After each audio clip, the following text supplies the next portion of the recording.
سڵاو لە بینەرە ئازیزەکانی کەناڵی دیمان. پرۆگرامی دوازمون جارێکی تر بە دوو ئەزمون و دوو میوانی جیاواز و کۆمەڵێک وەڵامی سەرنجڕاکێش گەڕایەوە لاتان. دوازمونی ئەم جارەمان لەگەڵ هۆزانوانان بێکەس حەمە قادر و شێرمین وەلین. بەش دەربۆکان کۆمەڵێک وەڵامی جیاواز دەدەنەوە.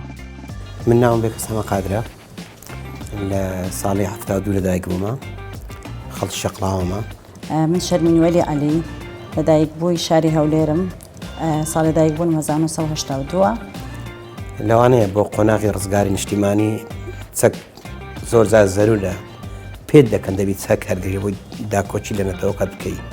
یەک هەوڵم هەیە بەستیای سەرکەوتوونە بووم بۆ وازمێنە، چونکە خۆم لە ئاستەیە نابینی بتوانم شعری لیریک بنووسم. بەڕاستی لەوانەیە شعرێک دوو شعر گەنجە کردیانە گۆرانی، بەڵام ئەمن ئەو توانایام نییە شعری لێرچی بنووسم، چکە برادرانی زۆر لە من باشتر و جوانتر دەنووسن.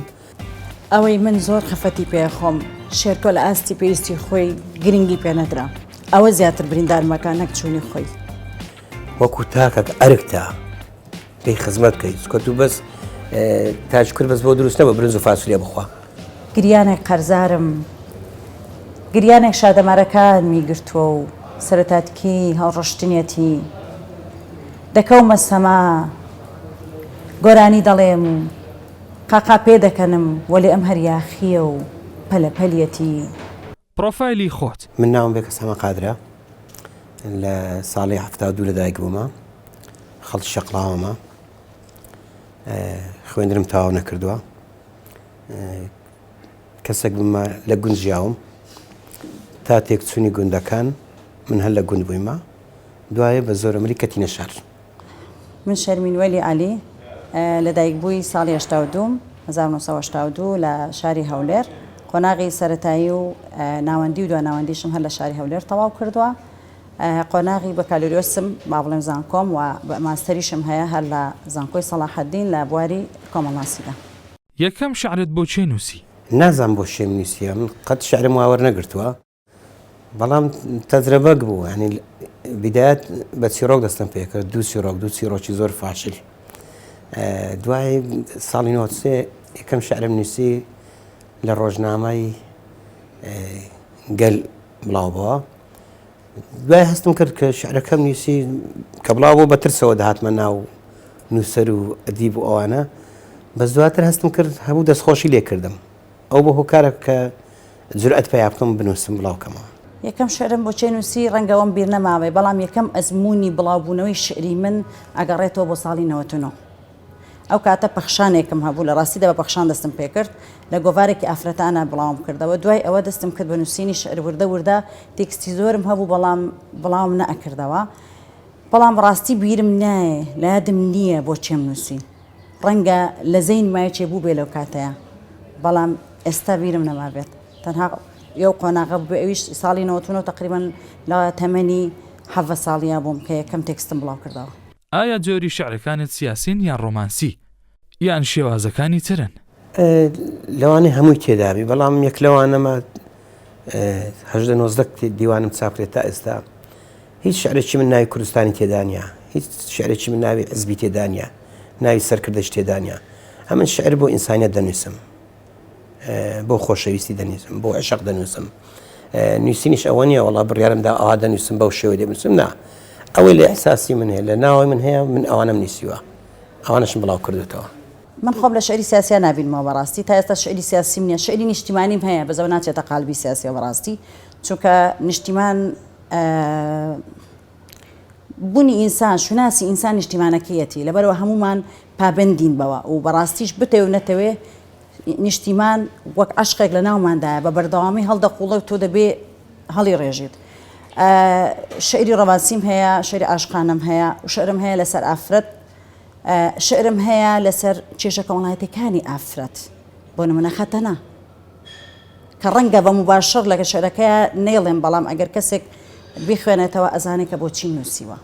شعرەکانی من شعری حوڕن بێگومان، دەقی درێژیشم هەیە وەک قەسیدە، شعری واڵام هەیە و هەروەها شعری کورتیشم هەیە. چەند شعری لیریکت بۆ گۆرانی بێژان نووسیوە؟ لەوانەیە شعرێک دوو شعر گەنجە کردیانە گۆرانی، بەڵام ئەمن ئەو توانایام نییە شعری لێرچی بنووسم، چکە برادرانی زۆر لە من باشتر و جوانتر دەنووسن.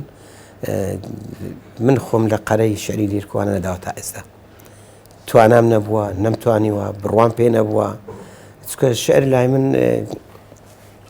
دیوەشترا من لەوانەیە زۆرمان شعر دەنووسین من ئەگەر شانازێک بە خۆم بکەم بە کەس ناچم بەس بە خۆم دەچم ینی ئەوەی لە نزیکەوە شعرەکانی بینی بخوێن بیتەوە ئەگەر نایمیشی لە سەلابەی دەزانیەوە شعری بێ کەسە ئەمن زیاتر تایبەتمەندێک لە شعرەکانە ئەمە زیاتر شعری ئینسانی و ژن بە ژمارەیەک هاتووە من ئیشم زیاتر لەسەر ژن کردووە ژن وەکو ئینسان یەک هەوڵی سەرنەکەوتوم هەیە یەک هەوڵم هەیە بەستیای سەرکەوتو نەبووم بۆ وازمێنە چونکە خۆم لە ئاستایە نابینی بتوانم شعری لیریک بنووسم بەڕاستی بۆ ئەوەندەی نووسەرە بیانەکان نووسینەکانیان وەردەجێردرێتەوە بۆ سەر زمانی کوردی نووسینی نووسەرە کوردەکان بە پێچەوانەوە وەرناجێردرێت بەڕای من هۆکار نووسەر نییە هۆکار موەسساتی وڵاتەیە گرنگی پێنادا مەسەن تو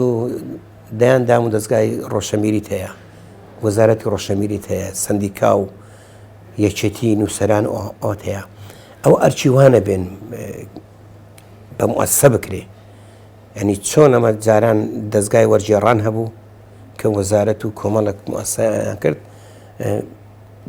بەس شتی دەریان تەرجەمە دەکرد بۆ کوردی دەبا پێچەوانە کۆشە بێ کوردیش تەرجەمە بکەی بۆیتر ئەو خەلەلەکە لە موەسساتە لە نووسەر نیە لە ئەدیب نییە یعنی تو کە زمانزان نەبی لە چێ تەرجەمە دەکەی ئێمە نەماتوانێ مەسەن نمونەکی زۆر بەسیط هەیە مەسەرەن بە تایبەتی ئەو 20 ساڵی پێش ئێستا زۆرترین وەفد دەهاتە کوردستان کە وەفد دێتە کوردستانە تو یەکەم شت یان تابلوێکی دەدێ یان لۆگۆیەکی حکومەت دێ ئەو لۆگۆیە ناڕوە یعنی چی لۆگۆی حکومەت دەدەیە ئەو وەفدەی دێ ئەگەر بەهات بە مقابلەوەی کە وەفدێک دێت و بتوانانی مەجموعەک دیوانی شعری یان ڕۆمان یان چیرۆک تەرجەمە بکەی بیان دەیە هەم جێی دەگری هەم دەتوانێت خەلەلەشتر هەر لەو بوارە تیراژی کتێب بکەمە ڕاستە کتێب تەرجەمەکرا بە ئینگلیزی بەس 500 دانە تەرجەمەکرا تو ناکری لەو جوغرافی گەورە تو 500 دانیان 1000 دانە لەوە تێپەڕ نەکردیا حتا مەسەلەن مەگەل لە پاڵ خۆمە مەسەلەنەوە عێراقەوە سووریا خۆ دوو وڵاتن جیرانمانن شتی کوردی تەرجەمە عەرەبیش ناکرێ زۆر کەم دەکرێت زۆر کەم ئەویش چەند ناوەکن و دووبارە دەبنەوە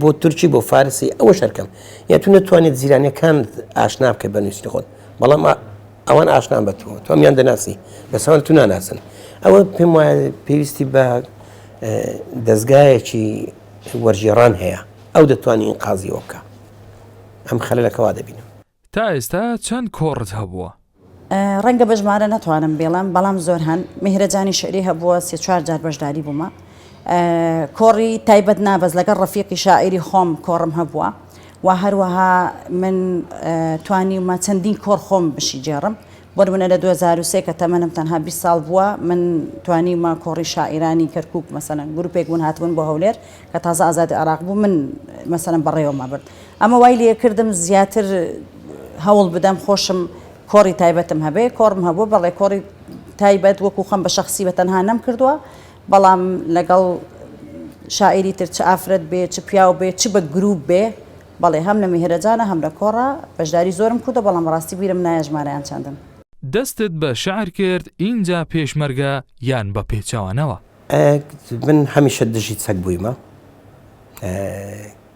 لەوانەیە بۆ قۆناغی ڕزگاری نیشتیمانی چەک زۆر زار زەرورە پێت دەکەن دەبیت چەک هەرگەری بۆی داکۆچی لە نەتەوەکەت بکەی لە ئینسان بکەی لە نیشتیمان بکەی بەڵام پێم وایە قەڵەم دەتوانێت هەم خزمەت بکە و هەم پرۆسەکەی بە جوانی و ڕێکپێکی باتە پێش ئەمن لەوانەیە لە ئەنجامی سیاسەتکردن و حیزبایەتی من کەسێکی نەخوێندەوار بووم نەخوێندەوار نەک ئەلفوبێ نەزانم بخینم بەڵام نەمدەزانین ڕۆژنامە بخینمەوە نەمدەزانی کتێب بخینمەوە لە ئەنجامی سیاسەت و حیزبایەتی وام کرد لە فترەی زەمانی بتوانم وتار بنووسم فێرە خوێندنەوە بم بتوانم لەو فترە زەمانی ئیشم کردیا ببمە خاوەن امتیاز و سەرنووسەری 16 ڕۆژنامە گۆڤار ینی لەو 30 ساڵی دەتوانم بڵێم جێ پەنجەمان دیار بوو بە پێی حەزمی خۆمان بۆ خزمەتکردن ئەوانە هەموو زۆرێکن لە خزمەتکردن و ئیشکردن بەڵام وەکو باسی چەک کۆ بکەی من قەت چەکم لێەوە خۆش نهاتیە ینی کەیفم پێ نەهاتووە هەمیشە پێم وە قەڵەمەکە دەتوانی لە ڕێگای قەڵەمەکە خزمەت بکەی. جوانترین سەردەمی تۆ کامە سەردەم بووە؟ سەرجەم قۆناغەکان یادگاری خۆشی تێدایە بۆ خۆی شیرینن خۆشن هەر قۆناغی بە پێی تەمەنی خۆی بەڵام لە قۆناغی ابتیدائیە من لە سەرەتاییە لە 6 ابتیدائیەکێک بوو لەو قۆناغانەی کە من بەڕاستی بە شانازیەوە باسیەکەم قۆناغی وەرچەرخان و دەربڕێنی من بوو وای لێکردم جورئەتێکی سەیرم هەبوو لەو تەمەنەیە ینی من لە تەمەنی 6 ابتیدائیەوە لە سەرەتاییەوە بەڕاستی جورئەتێکی زۆرم هەبوو بۆ دەرکەوتن بۆ هەوڵ ئەلێوێ هەستمە کرد کە من هەتا حدێک جیاوازم لە هاوڕێکانم ئەمە بە قۆناغی وەرچەرخانی ژیانی مندا ئەندرێ لە خوێندنا و لە تەمەنی منە و هەروها قۆناغی سێی ناوەندی ئەوەی کە ئێستا پێوترێژ نۆ لە قۆناغی نۆ بەڕاستی لەوێشە و لە 6 دوازدەی ئامادەیشە بە هەمان شێوە بەڵام لە زانکۆیە زۆر زیاتر هەم وەک خوێندن چکە ئەو پسپۆرەم هەڵبژار کە خۆم دەمویست بە ناچاری نەچوومە با بڵم پسپۆریەکەوە کە نەمدەویست چکە پسپۆریەک وەرگیران بەجێم هێشت چوومە پسپۆریەکە خۆم حەزم لێ بوو کە کۆمەڵانسی بوو تەمەنامە کە ڕۆژ لە ڕۆژانە بوارای بخوێنم هەر لەوێشدا توانە شاراوەکانی من لە ڕووی خوێندن و خوێندنەوە و ئەمانە زیاتر وە دەرکەوت و زیاتر هەستمە کرد کە من پێویستم بەوەیە کە بنووسم بخوێنمە و خاڵی ببمەوە. چیرۆکی پێشمەرگایەتیت بجێڕەوە؟ ئەمن دوو شتم زوو کردیە یەک ژنم زوو هینە دوو زوو بۆ پێشمەرگە ینی گەنج بێ مڕاق بوویمە کاری سیاسی و حزبیم کردیە پێشمەرگاتیش وەکتەری وەکو چەکدار کەم ماوەکی زۆر کەم بە زیاتر وەکو عەز و ژیانۆنە حەزم لە ئەدەبیات و نووسین و ئابوو نازانم هەپێم وابوو ئەوە دنیای منە یان خەڵکم دەدیت نووسەرم دەدیتن نووسەر مهمە شعرم دەخیندەوە شعر مهمە فلیمم دەدیت سینەماکار مهمە لەو بوارە خۆم دیتەوە لەوانە من نەتوانم مێرولەیەک بکوژم ئەجە تو چەکت پێ بیست بینێ چەکڕاشی تەقەلە کەسە کوێ ئەوە لەگە دنیای ژیانی و هیچ شتێکی من نەدەگونجا. سەرسامی کام شاعیری کوردیت؟ زۆرن ئەو شاعیرانە من پێی سەرسامم بەڕاستی وەک باسم کرد لە قۆناغی سەرەتاییەوە من باگراوندی خوێندنەوە و هەروەها ئیلقاکردنی شعرم هەبوو لە قۆناغی سەرەتاییە ئەلەو سەردەمایە من هەم شعرەکانی عەبدوڵڵا پەشێو و هەموو هاژاری موکریانی و هێمن بەڵام ئەمانە شعرانێکی با بڵێم نیشتیمانی بوون. من زۆر معجیبم بە گۆران بەڕاستی گۆران قۆناغێکی زۆر گەورەی بڕیواکە زۆربەی شاعیرەکانی خۆی جێهێشتووە نالی داینەمۆی شعرە بەڵام گۆران شعری هەتا حەدێکی زۆر شعری ئازاد شعری حڕی هێنا ناو ئەدەبیاتی ئێمە ئەگەرچی پێشەوە ڕەنگە هەوڵی دیکە بوو بێ بەس ئەو توانی زۆر بە جوانتر دەرکەوێت بۆ من بەڕاستی گۆران دانسقەیە و لە دوای ئەویش بەڕاستی شەرکۆ بێکەس لای من لوتکەی شعری کوردیە زۆر معجیبم پێی زۆر لە شعرەکانم ڕەنگە هەندێک جار هەبێ بیخوێنێتەوە پێی وابێت کە من زۆر ئەزمونم وەرگرتووەنەوە. چێ زۆرترین کاریگەری هەبووە لەسەرت؟ شەرکۆ بێکەس بەڵێ. چیت هەیە بۆ شێرکۆ بێکەس؟ من زمانم نایەتە گۆ بەرامبەر بە شێرکۆ چونکە بەڕاستی ناتوانم. شێرکۆ لە تۆ ڕۆیشت؟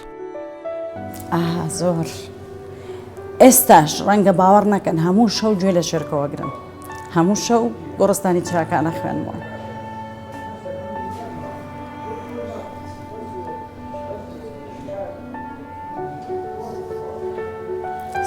سەوری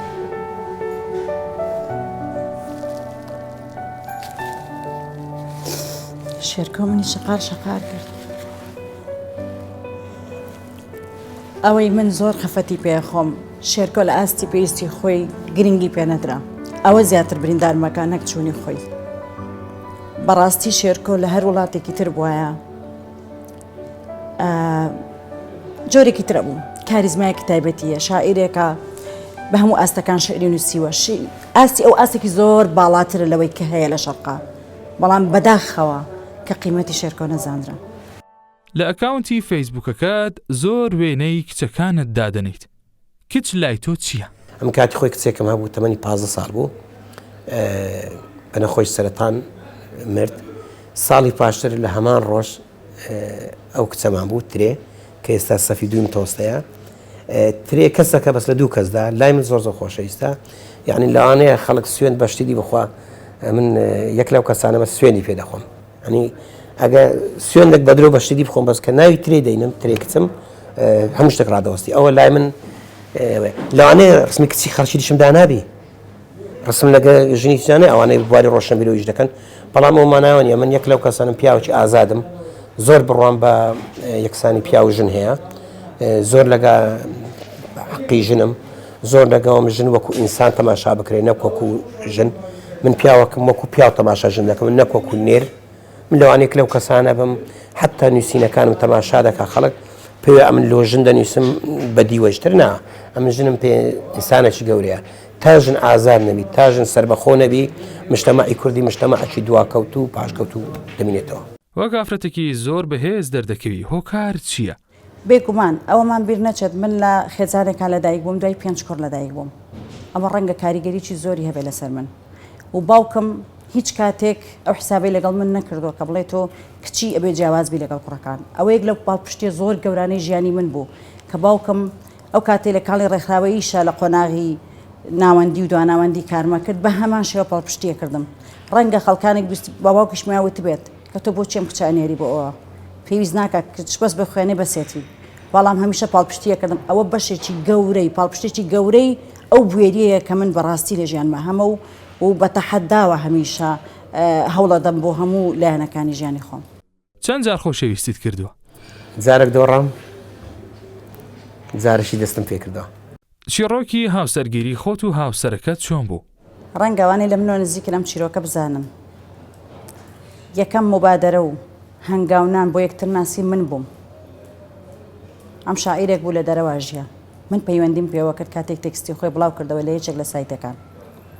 ئیمێڵی هەبوو من پەیوەندیم پێوە کرد. بەڵام تەنها بە ناوی کچێکەوە پەیوەندیم پێوە کرد. چونکە دڵنیا نەبووم ئەو کەسە هاوسەری هەیە یان نا. بەڵام من معجیبی خۆی بووم.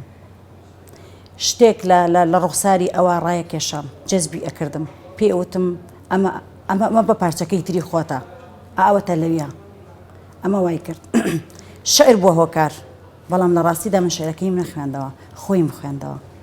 چەند وشەیەک هەیە بە کۆپ لە شەعر وەڵام بدەرەوە سەروەت و سامان. ئەو خۆشەویستی خەڵکە بۆ خۆم. من ناوی نانم سەرەت و سامان ناویانم سەرمای مادی. بەس من سەرمای مادیم نییە بە سەرمای مرۆیم زۆرە. دابڕان کارەساتی گەورەیە بەس ئینسان لە شکستیش ڕادێ. هاتمە سەر قەنەعەتی پەرەسێلکە و چیتر چاوەڕوانیەکانم نەبەخشمە گەڵای درەختێک کە ئیتر سێبەر نییە بۆ مێرولەکان. چیتر وەڕێنە ناکەم و نابمە قەڵغانی جوانیەکانی دڵێکی بەخوێن. ئیتر وەک پەپولە تەنها خەریکی خۆمە بم. خۆم وەک چۆن هەم وەک چۆن بێچارە بم لە تۆ وەک ئەوەی هەر نەبوو بم لە تۆ. ژن قیبلە نیمای منە. من ڕەگم لە سەمایە پێڵوم لە هەڵاڵە و پەرچەمم درەخشان بە باڵەکانی پەپولە. من مرۆم من هەناسم من ژیان بەبەر ڕێواس و سەراب بەبەر هەرگیزەوەکەم ئەمێژن. لە ڕاپەڕین کە هاتیەوە تفەنگت لە کەسێک ڕاکێشە ئەو کەسە چێ بوو؟ نا چەکم ڕانەشە قەت بەڵام جارێکی خزمێکم ئەمن گچکە بووم بچم بمە پێشمەرگا ئیتر هاتمە کات شوا بوو کە سوبای پێشمەرگە و بەعسییا یەک لە نزیکانم دووزە لەی پیاوانەی لێدام جواب نەداوە کە ڕاپەڕیم چوون پێش گوتم ئەوەی من ڕازبیانی تو خۆی ستام هەزار زلە لێبدەوە بەسەم لە تو پیاوترم. پیرۆستترین شت لای تۆ چییە؟ پیرۆستترین شت ئەو عاشقەیە کە منی بەستۆتەوە بە خۆم بە خێزانەکەم بە هەموو دەوروبەرم. چی بە دایک و باوکت دەڵێیت؟ دایک خۆشەویستی هەر کەسێک بی دایک دایکە بەدیری دایک نیە ئینسان دەتوانی شتی تری هەبی بەس دایک یەک جار هەتا تا لە ژیاندا بوو لەگەری بووم کە کۆچی دوایشی کرد هەتا سە قەبرانی لەگەری بووم ئێستاش ناوەناوە سەری دیدم. من باوکم پاڵپشتێکی گەورەی ژیانی من بووە باوکم وای لێ کردم بۆ ئێرانە هەوڵ بدەم بەڵام دایکم ڕەنگە زۆربەی دایکان وابن بەڵام دایکی من ڕێک پارچێکە لە پەپولە ئەوەی کە بە هیچ شێوەیەک لە بەخشینی جوانی زیاتر هیچی تری نییە. خۆشەویستی لەم سەردەماوە تا دەستگەرمکردنەوە؟ من ئینسانمە، من دژی ئەوەم. هەر ئینسانێک عشق و خۆشەویستی نەبوو دەبی گومان لە مرۆڤبوونی خۆی بکە. هەر کەسێک ژن بەکاربین بۆ دەستگەرمکردنەوە ئەم بە ئینسانی نازانم چکە ژنیش وەکو تۆ مافەیە کەواتە دەبی ژنیش ئەو کاتەوە مافەی بدەی ژنیش بۆ دەستگەرمکردنەوە پیاوە بکاربینی. ئەمن دژی ئەوەم. ژن زۆر لای من پیرۆزە. من پێم وایە هەندێک چەمک هەیە ئەبێ تێکەڵی نەکەن بە یەکتر. خۆشەویستی نەبۆتە کاڵە، ئەمە خۆشەویستی نێمە حەزە. ئەمە حەزە بێتە کاڵە چکە غەریزەیە. غەریزە شتێکی کاتی بەڵام خۆشەویستی کاتی نییە. ئێمە حەزمان هەیە، خۆشەویستیمان هەیە، عاشقیشمان هەیە. ئەمەیکی ئێستا دەگوزارێ نەخۆشەویستێ منە عاشقە. تەنها حەزێکە، ئارەزوویەکە، غەریزەیەکە. غەریزەش ماوداکەی زۆر کورتە. شعر و سیاسەت دوو دنیای زۆر جیاواز بوون. چۆن تێکەڵی سیاسەت بوویت؟ ئەوە ڕوونکردنەوەکی دەوێت. ئەمن کوڕە شێخ نیم، کوڕە مەڵانیم، کوڕە دەوڵەمەندێک نەبیمە. وەزم هەتا بابی شمرد پێم وە هەر قەرزار بووینە. ئیزباتیم کردیە لە ئەندامێکی سادا بوویمە سەرکردایەتی، بوویمە مەکتەبی سیاسی، هەتا گەیشتیمە سکرتێر. لە ڕۆژنامەی کە ئیشم کردیە ڕۆژنامەم دابەش دەکرد سەرەتا، دوای ئیشرافی تەبعم کرد، دوای بوومە دەستەی نووسەران، دوای بوومە سەرنووسەر، دوازەر بوومە خاڵ امتیاز لە گۆڤاریش هەروە. هەموو بە هەوڵ و مادەبوونی خۆم پێگەیشتیمە، کەس پشتیوانم نەبووە. من لەوانەیە یەک لەو کەسانە من زۆرترین غەدری سیاسی و حزبی لە من کرابی تا ئێستاشە من لە وڵاتەی لە بەشێک موەسساتی حکومی وانە قەدەغەم. من هەلو خۆم زۆرێک لە یاخیبوون لە من هەیە. ناڵێم هەموو زار بە زۆربەی زار بەڕاستم گوتی ڕاست، بە غەڵەتم گوتی غەڵەت. بەس قەرزاری نیشتیمانی خۆم، قەرزاری هیچ کەس و هیچ حزبێکی سیاسی نیمە لە وڵاتەی. بە پێی توانا و تااقەتی خۆم ئەوەی پێم کرابی خزمەتم کردووە. ئێستاش بڕۆ ناو ئەحزاب، بڕۆ ناو گۆڤار ڕۆژنامەکان، بڕۆ کەناڵ تەلەڤیزیۆنەکان، ئەوەی ئیشی لەگەرە من نەکردبی ئەم پێم گەیاندیە. یان لەگەرم بووە حتا ئاخیر مەتات، یان جیابوویتەوە چتە حزبی ترویشتەوەی ئەم شانازی دەکەم. توانم لە قۆناغ کۆمەڵە خەڵکم پێگەیاندبی کە پێم گەیاندیە شانازی پێ دەکەم. مەسەڵەن گەر لە شوێنێک برێ وەڵا کاتی خۆی بێکەس دەستی گرتیمە ئەم دڵم پێ خۆش دەبی. وەڵا هەشە ئێستامی پێ نەخیندەوارە. هەبووە چەند سار شوفێریم بۆ ئێستا لە حزبێکی سیاسی ئەندامی سەرکردایەتیان لەوانەیە تەلەفۆنەکەنی بلۆک کردوینە بادا شەرمی پێوی کە ڕۆژگارێک ئەم مەسوولی بوومە کە مەسوولێت پێم وایە خزمەت کردمە هیچ تر نەبووە. وەک دەڵێن قەرزاری هیچ کەس و حزب و وەک نیمە لەو خۆم، بەس قەرزاری نیشتیمانی خۆم ئەگە نەمتوانیە هێشتا خزمەتی بکەم. ناخۆشترین بەسەرهاتت چییە؟ بەسەرهاتی ناخۆش زۆرن، ژیان پڕە لە هەوراز و پڕە لە نشێو. ئەتوانم بڵێم خۆشیەکان کەمن، بەس هەوڵ بۆ خۆشیەکان زۆرن، هەوڵدان بۆ بەدەستهێنانی خۆشیەکان زۆرن. زۆر جاریش خۆشیەکان تەنها لەو ڕێگەوەیە لە هەنگاونانەکەوەیە. 2004 هەرگیز بیر ناچێتەوە لە تەمەنی خۆمە. ڕەنگە بۆ من و بۆ نزیکەکانیشم هەر بۆ شێوەیە بێت. چی بەو شاعیرانە دەڵێ کە نووسینەکانیان لە ڕەفتارەکانیان ناچێت؟ چکە شاعیر بوون هەر عیلاقی بە جوان نووسین نییە. تۆ نتوانین شاعیرانە بژی. محقولم باسی پەپولە و جوانی و باران و خۆشبەختی ئینسان بکەم لەو لایە حەکسی ئەو زۆر نووسیان نەبم. ئەمانە پێ درۆزنە، ئەوانە لە ئەسڵا شاعیر نین، ئەوانە شعر نووسن. شعر نووس جیاواز لەگەڵ. من پێم وایە نووسین وێزگەیەک نییە بۆ فێڵکردن لە خەڵک. من ئەزانم نووسەران لە هەموو کە زیاتر هۆشیارترن بە کۆمەڵگا. ڕەنگە بەقەت هۆشیاریەکەیان فێڵی زیاتریان نابێت. بەڵام لە هەر قۆناغێک بێ نووسەر بی، شاعیر بی، یا گۆرانی بێژ یا لە هەر بوار و سێکتەرێکا بی، ئینسان بوونمان بیر نەچێ هەموو شتێ جوانە بێت. چەند کورتە بەسەرهاتێکی خۆشمان بۆ بجێڕەوە؟ هەموو کەس بەسەرهاتی هەیە. مەسەلەن جارێکی بەبیرمە برادەرێکم تەلەفۆنی بۆ کردنەوە وەزارەتی ڕۆشنبیری بووم، گوتی کچێک دێت دەکەن ئیشێکی هێگە لە بۆ بکەیت ئەمیش گوتم باشە وەڵا هات ئیشەکەم لە بۆ کردووە گوتیە من قانون تەواو کردیە ئەمیش گوتم ناوەڵە ساقیت سێم تۆستایمە ئیدیتی ئەم لەولای ڕاوێژکارم لەولایش ساخت سێم تۆستە برادەکەم تەلەفۆن لێ کردم گوتی وەڵاهی بێکە زۆر احترامی ئیشەکەش کرد بەزە و بێکەسە زۆر درۆزنە ئەمیش گوتم لۆ درۆزنم گوتی لا يقدر ساقط سيم توصل يقدر رايش كاين روشنبيري وزاره روشنبيري قلت والله هي حقتك يا بس بيم قد خريجي قانون دروم ذكرت اي باش نقول رايش كارني استعلاماتهم ايش دروم ذكرت بيم راسين في قوت يا اقد دروزن بهمش دروزن بو گەیشتم بە عشقەکەم یەکێک بوو لەو خۆشیانەی ژیانم کە هەتا تەمەنم لەگەڵمە ئەمێنێتەوە ئەمە هەتاییە لە دایکبوونی یەکەم بەرهەمی خۆشەویستەکەمان کە کچێک بوو بە ناوی سەما ئەوە قۆناغێکی زۆر گرنگ و زۆر جوانی ژیانی من بوو. چۆن دەستت بە سیاست کرد؟ وەکو هەر تاکێکی کورد ئەمیش بە دەرنەبووم لەو کۆمەڵگای کە تو لە وڵاتێکی داگیرکراو بژی حرەکەیەکی حرەکەی ڕزگاری خوازی نیشتیمانی توانیم بە پێی حەزمی خۆم بە پێی خۆم بەشداری بکەم تۆ کورد بی و منداڵە هەژار بی باوا بڵێن زۆر زۆر پێت وایە بە سیاست یان بە حیزبایەتی من ناڵێم سیاست چکە سەرەتا ئەمە حیزبایەتیمان کردەوە هەر کەسێک لە سیاست زۆر شتی لێ فێر بووم زۆر ئەوم کرد بتوانم خشتێک لەسەر دیوارەکە دابنێم توانم خزمەتێک بکەم بە پێی عەزمی خۆم